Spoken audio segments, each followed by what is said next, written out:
Josh. I'm also known as Carpo, and I'm driving right now. I'm driving in traffic. I hate traffic. It's my nemesis. It's one of my peeves. It's one of the things that actually irritates me probably more than anything else that I could possibly do.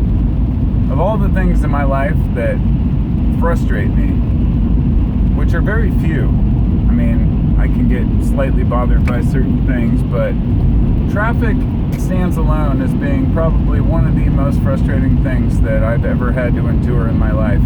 That might sound shallow, especially in the sense that I actually have kids, and I deal with screaming and crying kids and all the things you have to deal with as a parent. However, there's a certain satisfaction that comes from being a parent. That same satisfaction doesn't come from driving in traffic.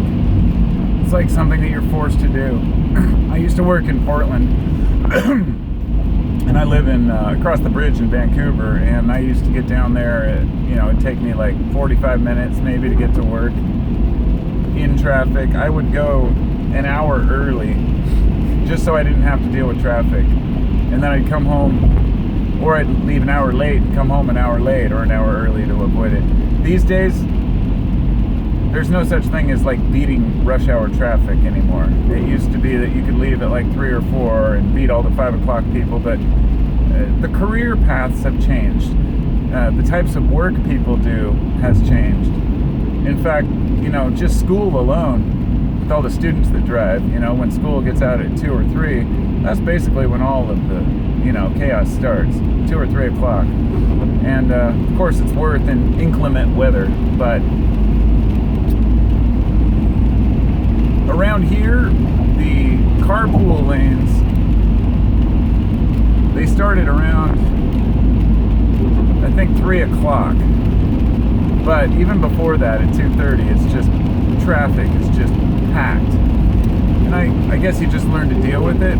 It seems to be something that a lot of people have just taken to be part of life. Like, traffic is just what you do. You've got to work, it's part of the struggle, right? And I just don't buy that. I know that there are better ways. For so many years we've been trying to improve the way that we, the way that we travel and the way that we get around. We've tried carpooling, we've tried all kinds of different shit, but I'm a big fan of public transit, but I don't ride public transit, so I guess I'm not a huge supporter. But oh man, that guy behind me's got his like rack lights on. Shouldn't have that on. It's a big old Jeep, and he's got like his searchlights on the top turned on. He probably doesn't even realize. But anyway, as part of it, you're dealing with a whole bunch of people, and you're unable to really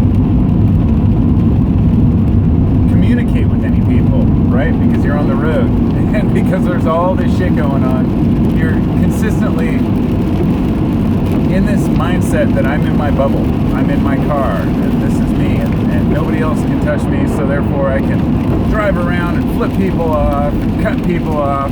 The way people behave in traffic is just abhorrent. I mean, it's disgusting to me.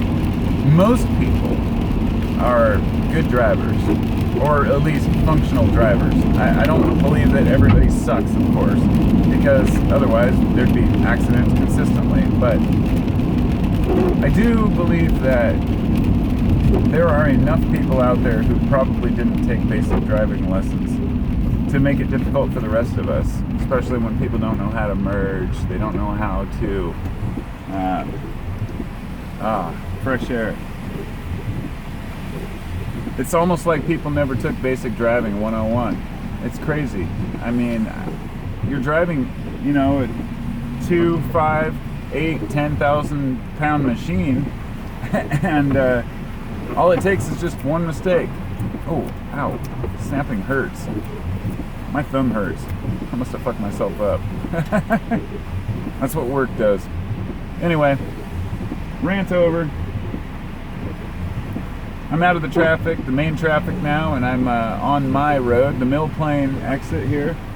and I'm ready to head home and eat some dinner and escape this traffic thing that I hate so much. So, peace out. Carry on, my friends.